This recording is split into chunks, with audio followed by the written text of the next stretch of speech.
She called 911 like she caught some trespasser squatting at the lake. Told them I was refusing to leave community property. What she didn't know, I own the land. The cabin, the dock, the trees, the view, all of it. So when the cops showed up, they asked me if I wanted her removed. Let's just say she left a lot faster than she came. There are places in this world that don't just belong to you. They become part of you. For me, that place has always been the lake.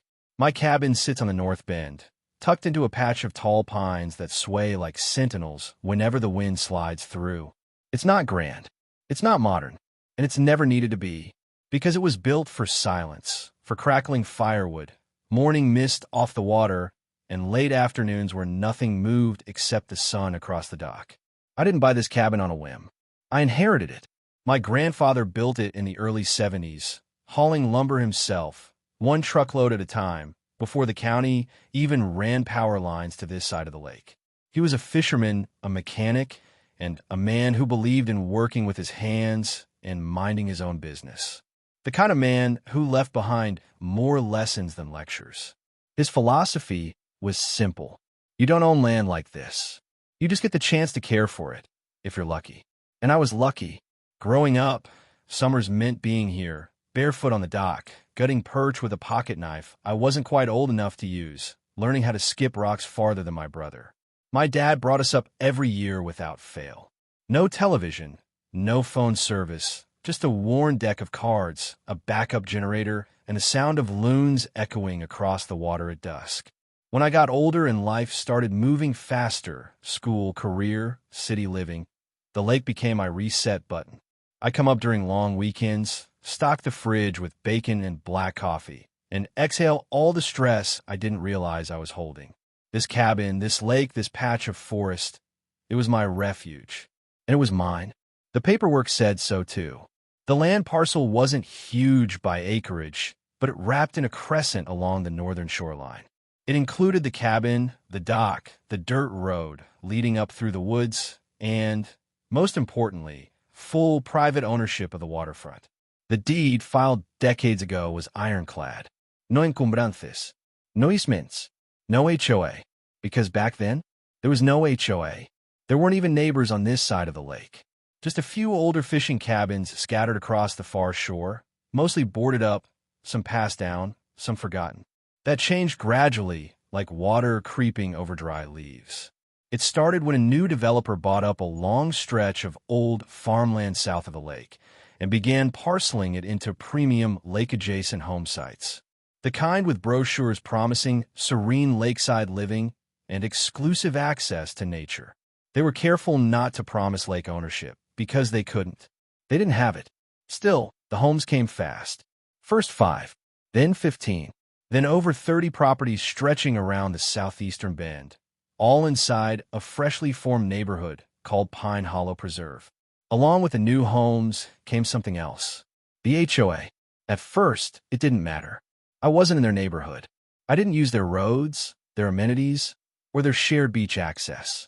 My cabin was a standalone property that predated everything they built. But as the HOA grew, and the people inside it started settling into the illusion that they were the stewards of the lake, their sense of control started creeping farther than it should have. It started small. I noticed Pine Hollow signs being installed along the access road, including parts that crossed county-maintained dirt routes outside their actual plat lines. Then came the paddleboarders and dog walkers from the HOA side, who occasionally wandered across my dock when I wasn't there. I didn't raise hell. I just posted a few private property, no trespassing signs at the tree line, and let it be. Still, something about the shift in tone stuck with me. The sense that this wasn't just casual overstepping, it was entitlement with a clipboard. The years rolled on, and while the HOA was busy hosting wine tastings and neighborhood barbecues, I was still doing what I'd always done, fixing the dock after ice season, trimming back the cedar, catching trout when they were biting, and reading old paperbacks when they weren't. Nothing changed until I decided to spend a full summer at the cabin for the first time in years. That's when the storm started brewing. See, I've been working remotely more often and figured it was time to reconnect with the place properly. I packed up my gear, loaded the cooler, and brought enough supplies to stay for a couple of uninterrupted months. Within the first week, I'd stain the porch, fix the shutter that always squeaked in the wind, and even replace the old pump motor by hand. It felt like reclaiming a part of myself I hadn't realized was getting lost. But the moment I started being visible on the lake again, things changed. Karen showed up. Now, I didn't know her name at first, just that she had short, silver blonde hair, designer sunglasses, and the permanent expression of someone trying to smell a lie. She paddled up in a bright green kayak one morning, uninvited, and parked it at the edge of my dock like she was stepping into her own backyard. I'm Karen. I'm the HOA president for Pine Hollow. We've noticed some activity up here and just want to make sure everything was compliant. That word, compliant.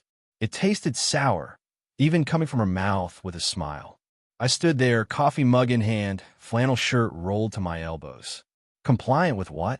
Oh, just general standards. We've had a few concerns about firewood storage, structure visibility, and boat registration. You are a resident here, right? I nodded slowly. I own the cabin. Oh, lovely. Then you probably already received our welcome packet. I hadn't. I told her as much. Well, she said, pulling out a folded flyer. I can get you on the list. We try to be proactive about keeping things in harmony around the lake. I didn't take the flyer. Instead, I pointed at the boundary marker nailed to a tree behind her. I'm not part of Pine Hollow. This cabin's on its own parcel. Different plat. Been here since 1971. Her smile faltered just slightly. Oh, I see. Well, that's something we'll need to double-check. Some of the maps aren't always updated properly. She left after that. Didn't say goodbye. Didn't paddle fast. Just slow enough to let me know she wasn't done. The next day, a letter showed up. No posti. No return address. Just a folded envelope tucked between the boards on my porch. Inside was a typed notice with the Pine Hollow HOA logo at the top. Dear homeowner, please be advised that any lakeside properties within the Pine Hollow zone are expected to adhere to current community standards regarding visual uniformity, noise, watercraft usage, and outdoor gatherings. Failure to do so may result in formal review. Below it in fine print, non-member parcels may still fall under HOA Visual Impact Review. Visual Impact Review. That was the moment I realized something important. They didn't just want me to comply. They wanted to claim me, whether I agreed or not. And Karen? She wasn't paddling by for friendly introductions anymore. She was looking for leverage. But she'd made a mistake. Because the one thing you don't do out here is challenge someone's right to land they own outright, especially not when that land was paid for in sweat, time, and decades of peaceful stewardship. The moment she questioned my presence, the wheels were already turning. Because I knew something she didn't. I didn't just own a cabin. I owned the shoreline, the ridge, the tree line, every inch of it. And the only thing Karen was going to find when she came back, clipboard or not, was a rude awakening wrapped in legal documentation. It didn't take long after that first friendly visit from Karen for things to get official, or at least HOA official. Within a week, I began finding folded flyers tucked under a rock near my stairs, half-laminated notices rubber-banded to the cabin's doorknob, and handwritten notes pushed into the woodpile like some HOA bird had built a nest out of bureaucracy. Each one followed the same tone, passive-aggressive concern, dressed up as community order. One read, we noticed increased evening activity at the property. For the comfort of all Pine Hollow residents, please keep gatherings small and register non-resident guests with the HOA board in advance. Another, please refrain from operating gas power tools during quiet hours, 7 p.m. to 8 a.m. And a third, printed in bold font with faux legalese flair, warned that non-compliant homeowners risk temporary HOA review or citation. I nearly laughed out loud reading that one. Because here's the thing, I wasn't one of their homeowners. I didn't attend their meetings. I didn't pay their dues.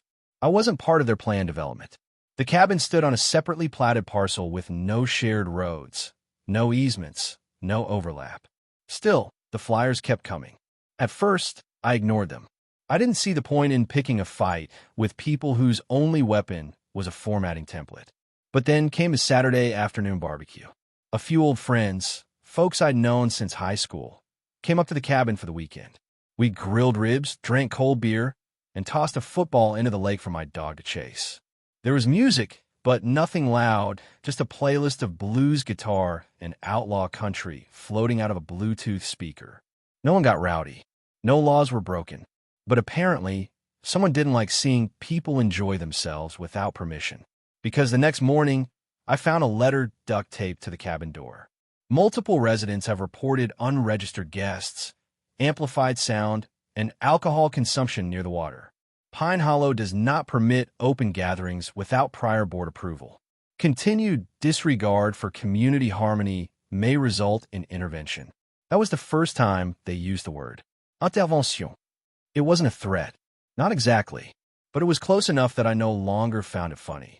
Later that afternoon, Karen returned. This time, she wasn't kayaking. She marched up the dirt road in a blue windbreaker, clipboard in hand, sunglasses on, and a face so tightly wound it could have cracked concrete. I met her halfway down the path, where the gravel narrowed between two spruce trees. "Can I help you?" I asked. She didn't smile. "We've received repeated complaints about gatherings on this property. Noise, unregistered guests, use of outdoor equipment after quiet hours." I didn't say anything. I just waited. "Under Section 4 of Pine Hollow's Community Ordinance," she continued, "you're required to submit a request before hosting more than 4 non-resident individuals." I raised an eyebrow. "I'm not under your ordinance. You are within the Pine Hollow perimeter." "No, I'm beside it. There's a difference." She flipped a few papers on her clipboard, as if trying to find the page that could overpower the truth. "Our property line maps indicate visual exposure and acoustic reach. Your gatherings are in clear view and earshot of the HOA-maintained lake path." I looked toward the trail that curved along the southern edge of the lake, still on public right-of-way, and then back at her. "So your complaint is that I'm visible? That's part of it. Then close your eyes." That shut her up, but only for a moment. What came next was equal parts absurd and infuriating. She straightened her shoulders, took a step forward, and said with icy calm, "I'm going to give you one final warning. If you can't respect the community guidelines, I'll be forced to escalate the matter." "Karen," I said, "this isn't your community. This is my land. I have every legal right to be here. You and your HOA have nothing to do with me, my friends, or what I do on this cabin porch. So if you're planning to escalate, go ahead." She hesitated, and then stormed off. I watched her power walk back up the road like she'd just swallowed a wasp. Furious, embarrassed, and not quite done. The next morning, it all boiled over. I was making breakfast, eggs in a cast-iron skillet, coffee bubbling in the percolator, when I heard gravel crunching out front. Then the sound of tires. Then voices. I stepped out and saw 2 police cruisers idling at the edge of my property line. One officer was already stepping out of his vehicle, radio clipped to his shoulder, hand resting on his belt. Behind him, standing at a slight distance like she didn't want to get her shoes dirty, Karen. I walked out calmly, drying my hands with a towel, and waved. The first officer nodded. "Morning, sir. We received a call about a possible trespassing situation. This your property?" "It is. Mind if we see some ID and documentation?" "Not at all." I kept a folder in the cabin, not because I was paranoid, but because after Karen's last visit, I had a feeling her next move wouldn't involve another letter. I handed over my license and the deed copy. The officer reviewed it, checked the coordinates, walked 10 feet to the boundary marker, the one with my grandfather's initials carved in it, dated 1974. Then he turned back toward his partner, gave a thumbs up, and muttered something into the radio. Karen stood stiffly, arms crossed, trying to pretend this was going exactly as planned.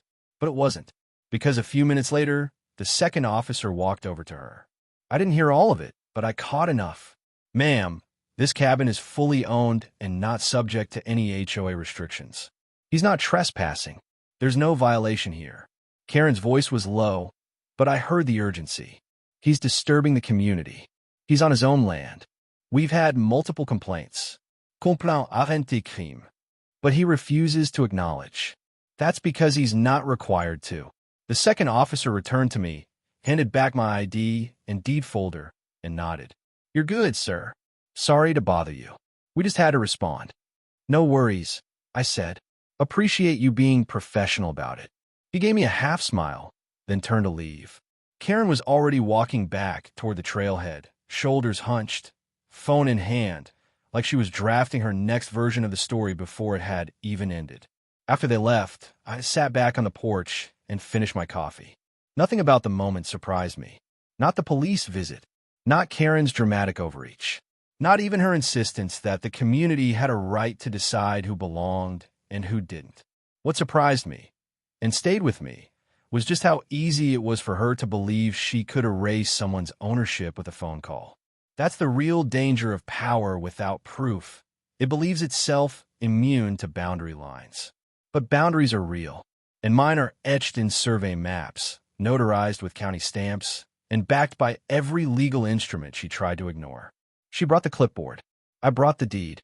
And in the end, that was all I needed. The thing about truth is it doesn't need backup dancers. It doesn't need to yell or parade around with clipboards and citations. It just needs to show up once and speak clearly. That's exactly what I planned to do. After the officers left my property that morning, I didn't stew. I didn't vent online. I didn't call anyone to tell my side. Instead, I pulled out my documents and started getting everything in order. I already had copies of the deed and survey map in the folder I'd handed the police, but now I was ready to finish it, so there would be no room left for denial or twisted HOA logic. I made a visit to the county clerk's office that week. There, tucked away in a temperature-controlled records room that smelled faintly of toner and old cardboard, I requested the full plat records for my property and the surrounding parcels. A helpful older man, Harold, with a name tag and a coffee cup that said, "I file so you don't go to jail," helped me pull everything. My property was listed under my name, legally purchased, surveyed, and filed with complete boundaries, going back to the original cabin construction. More importantly, it was completely outside of Pine Hollow's HOA authority zone. Not on their maps, not in their bylaws, not subject to their covenants. I wasn't just a neighbor. I was a ghost to their system, untouchable. With certified copies in hand, I made a second stop at the sheriff's office. There, I asked to speak briefly with the deputy who had been part of the call that day. I didn't want to file a complaint, not yet, but I did want to ensure the incident was properly recorded and that they had all the documentation necessary to close the file. The deputy, a young guy with a sharp mind and a patient ear, nodded after skimming the stack I laid on the desk. "This is all rock solid. We marked the case as resolved, no action taken." I leaned forward slightly. "And what happens if she calls again? About me being on my own property?" He gave a slight smile. "Next time, we won't be coming with lights on. We'll be coming with a warning for her." Word spread fast in HOA circles. I didn't need to post anything online. Someone else did it for me. A neighbor from the edge of Pine Hollow, a quiet guy named Mike, who used to wave politely whenever he drove past my trailhead, sent me a message a few days later. "Just so you know," he wrote, "Karen's getting roasted on the Pine Hollow board chat. Half the people thought she was protecting the lake. The other half just found out the lakefront she keeps pointing at. Yeah, they don't own an inch of it." He included a screenshot. There in a thread titled, "911 call backfires. Trail property not ours." I saw it laid out. Someone had pulled the property lines from the county website and posted a full satellite view. The result was crystal clear. My land curved around the lake like a horseshoe. Every trail they used, every bench they placed, even part of the community kayak rack, it all sat on land I legally owned. That weekend, I received a formal envelope. This time, it was mailed properly, certified return address, Pine Hollow HOA stamp. Inside was a 2-page letter full of legal padding and evasive phrasing.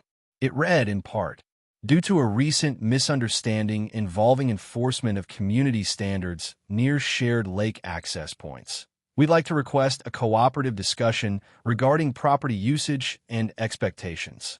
They weren't apologizing. They were rebranding their failure as a mutual concern. I didn't respond, but I didn't stay quiet either. I sent my own letter, this one copied to the HOA board, the sheriff's department, and the county planning office. It was short. It included certified copy of my land deed, full plat map from the county with boundary overlays, formal declaration that Pine Hollow HOA had no legal jurisdiction or shared access over any portion of my land, and one final line, Any further attempts to regulate, patrol, or interfere with lawful use of my property will be treated as harassment and referred to legal counsel. I never heard back, but I did see Karen again. It was 2 weeks later, on a cloudless Saturday morning. I was hauling a fresh stack of firewood up to the cabin when I noticed her standing near the trailhead, just outside the line, behind one of the new private property, no HOA access signs I'd posted. She didn't say anything, didn't step forward, just stood there, lips tight, sunglasses on, watching like someone who'd just been kicked out of a country club and couldn't believe the velvet rope had moved. She turned and walked away before I reached her. And just like that, the illusion was gone. After that day, the HOA went quiet. No more flyers. No more complaints. No more clipboard-wielding emissaries demanding compliance.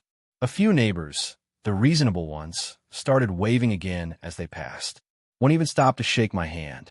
"Didn't know you own the whole shoreline," he said. "Neither did Karen," I replied. We both laughed. What made it sweeter wasn't the silence. It was the knowledge that Karen had done it to herself. She overplayed her hand, tried to rule with fear and half-facts, and got exposed in front of the one audience she couldn't control, the community. And worse for her, she called the cops on the wrong person, and they sided with me. I didn't need to shout or stage a protest. I didn't throw rocks at HOA meetings or pound my fists on their podium. I just waited, laid out the facts, and let them trip over their own arrogance. Because in the end, it wasn't the deed that embarrassed Karen. It was the quiet, the moment when every neighbor, every board member, and every passing hiker finally realized. She picked a fight with the one person who owned the battlefield that in the weeks following the 911 incident, the lake changed. Not physically. The water still lapped the rocks. The sun still rose through the pine needles like golden fire, and the loons still called across the quiet before dusk. But the atmosphere had shifted. Where there was once tension, there was now space. Space for truth to settle. Space for lines to hold. Space for people to reflect without anyone needing to shout. The HOA had overreached badly. And the more the story spread through Pine Hollow, the more its grip began to loosen. It started subtly. Karen stopped making her morning walks past my trailhead. Her usual performance, sunglasses, clipboard, polite but tight smile, had disappeared. In her place came silence. The HOA message board, I was told, had gone from full-throated defense of standards to fragmented threads of doubt and embarrassment. Why did she call the police if she wasn't sure about the boundaries? Why do we think we had lake access rights? Wait, we don't actually own the shoreline. The facade had cracked. But it wasn't just about Karen's bad decision. It was about what she represented. In tight-knit HOA communities like Pine Hollow, control can feel like comfort. When someone prints newsletters, issues rules, and defines normal, people get used to the structure. They don't question it until the structure leans too far over someone else's line and tips over. And that's what Karen had done. She'd taken the role of community president and tried to wear it like a badge, forgetting that her power ended the second her jurisdiction did. And my deed didn't care about her meetings. A week after the incident, I began posting new signage. Not aggressively, not arrogantly, just clearly. Each sign was mounted on cedar posts and placed precisely along surveyed boundary lines. They read, "Private property, no HOA authority beyond this point. Access by permission only. Shoreline under private ownership. Please respect boundaries." Some residents passed by while I was installing them. I expected awkward glances or whispered complaints. What I didn't expect was someone stopping their car and rolling down the window. It was an older gentleman, tan arms, sun hat, clean pickup. "You the guy they call the cops on?"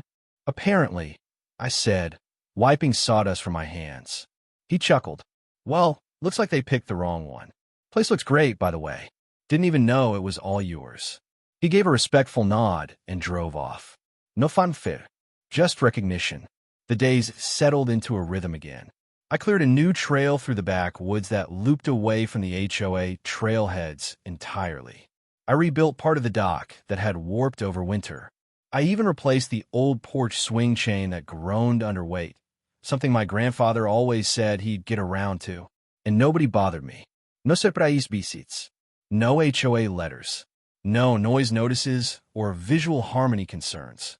Just birds in the morning, coffee on the deck, and the soft rustle of trees in the breeze, like the land itself was exhaling for the first time in weeks.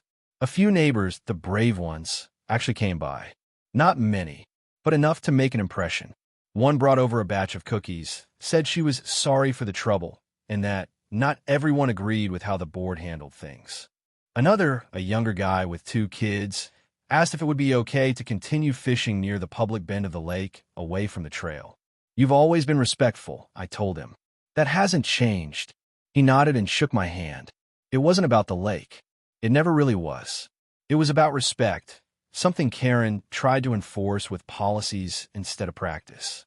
And when she lost the illusion of power, what was left was the truth. People wanted peace. And sometimes, peace needs a line drawn around it. Not with a fence, but with clarity. The final blow to Karen's authority didn't come from me. It came from her own board. A few weeks after the incident, Pine Hollow held its monthly meeting. From what I was told, the turnout was bigger than usual.